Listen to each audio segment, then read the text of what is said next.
Real quick, before we get to top stories, you're going to be watching, Chris, the Mike Tyson, Jake Paul fight tonight?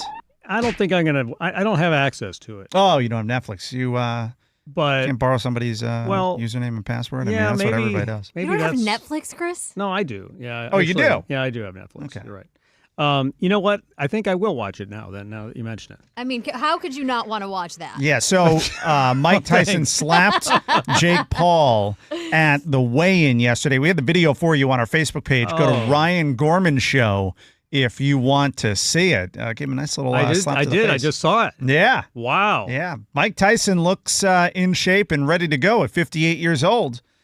At least he didn't bite the guy's ear off. Well, it's funny. Jake Paul showed up to something the other day, and he had diamond, ear protectors that he was wearing that were specifically made to protect his ear from being bitten by Mike Tyson. It was actually pretty funny.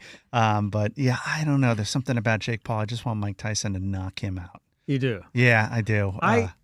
Back in the day, and I don't know, how far back you go, but Mike Tyson was like the scariest guy on the planet. Oh, yeah. Yep. I mean, he wore the black trunks. He came out. He looked like a beast. And I mean, he could just knock you out. Mm-hmm. So, I mean, it was great during the pandemic when ESPN showed the old fights. They showed all the Tyson fights in a row. Yeah. And it was just terrifying if you were in the other guy's court, or the other guy's side of the ring, because Tyson was just so intimidating. And he was so powerful.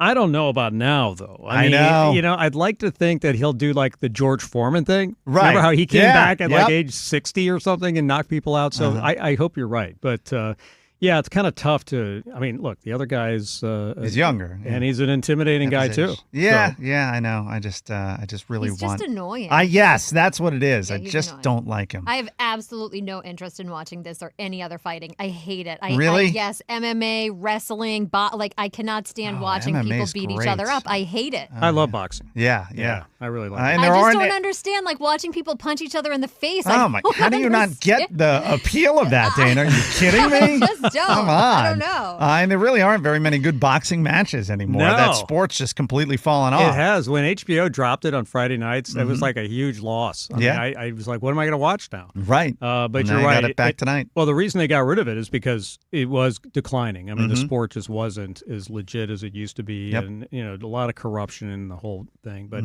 I hope tonight brings it back. And speaking of boxing, real quick, did you see Rocky was at Mar-a-Lago? He was. Yeah. Oh, Sylvester really? Stallone did a little speech comparing Trump to George Washington. So he's the second George Washington.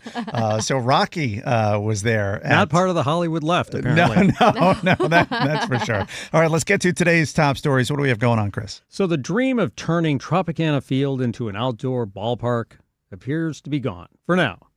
That's because Hurricane Milton, of course, destroyed the roof of the Tampa Bay Rays stadium. So the only way to use it is if they could somehow convert it into a useful facility. But that's not the plan. The Rays are going to move to Tampa for the 2025 home games and play at the New York Yankees spring training ballpark in Tampa, Steinbrenner Field.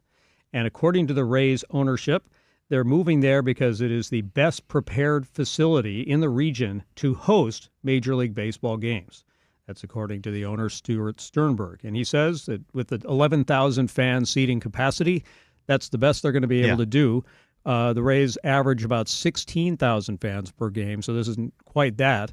But obviously, this is all they have as far as, a stadium remotely close to what they were used to getting at the Trop. Yeah, the turnaround time is really quick here. And it's not just about being able to seat the most people, which is what Steinbrenner Field will do in getting a little over 11,000 people in. It's also about the facilities for the team, for the players, and that's the one that's got the best facilities. I think some of them have been recently updated, or they're in the process of getting upgraded, and it'll be done in time for the season. And this is going to be for, at least we think, just this 1 year. Now, there's no dome, so it's an outside ballpark. Yeah.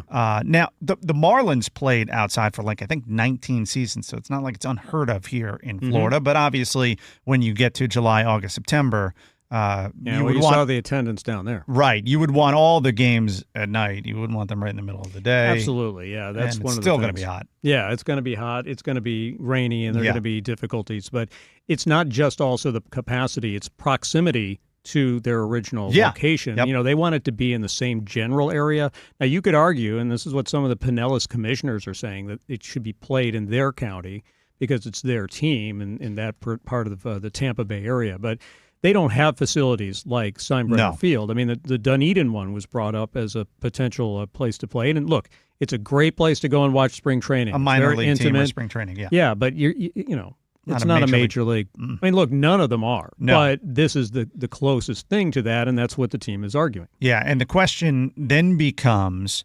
what happens for the 2 seasons after 2025?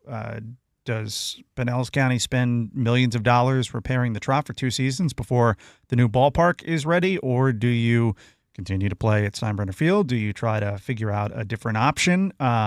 That's, I think, another question. And what happens if Steinbrenner Field is packed and attendance is maxed out all season long for Rays games? Scalping the tickets in Tampa. There's so much demand. Yeah. But what if they're not? Then the St. Pete ballpark, I think the redevelopment plan and the new ballpark in St. Pete, then I think everybody just kind of moves forward and says, well, that was always our best option. But if all of a sudden there's a big demand in Tampa, that could make things interesting. Now, the Yankees are going to get about $15 million in additional revenue for this coming season by agreeing to let the Rays use their minor league ballpark. In terms of what the Rays are paying out next season, where do you think that ranks compared to player salaries? $15 million. Number one. They're spending more to play at the Yankees facility than they are on any individual player on their entire roster. Yeah, by like $5 million. So, wow. Yeah, it kind of gives you a sense as to how the Rays operate. They are operating on the margins. Let's get to Lara Trump real quick, speaking out about possibly being the next senator from Florida. Yeah, she says she wants to have the seat being vacated by Secretary of State nominee Marco Rubio. She's getting the glowing endorsement from Florida's junior Senator Rick Scott. Just one problem here. She hasn't talked to the guy who ultimately makes the decision on who gets that seat. That would be Governor DeSantis. Now, Florida Politics reported that they tried to get a hold of DeSantis to ask him about Lara Trump as being a potential pick. DeSantis' spokesperson, Brian Griffin, said that the governor's on a week-long free junket international trade mission to Italy. He got a nice little trip to Italy. I think he had like a private dinner where Andrea Bocelli performed. Oh, really? Yeah. I'm sure the trade that we're going to get from Italy is going to be worth it after all of this. There'll be fine wine in every public store. It's interesting because Lara Trump is clearly the pick of a number of Republicans, especially MAGA Republicans. Yeah. But here's the thing. Ron DeSantis does not like to be told what to do.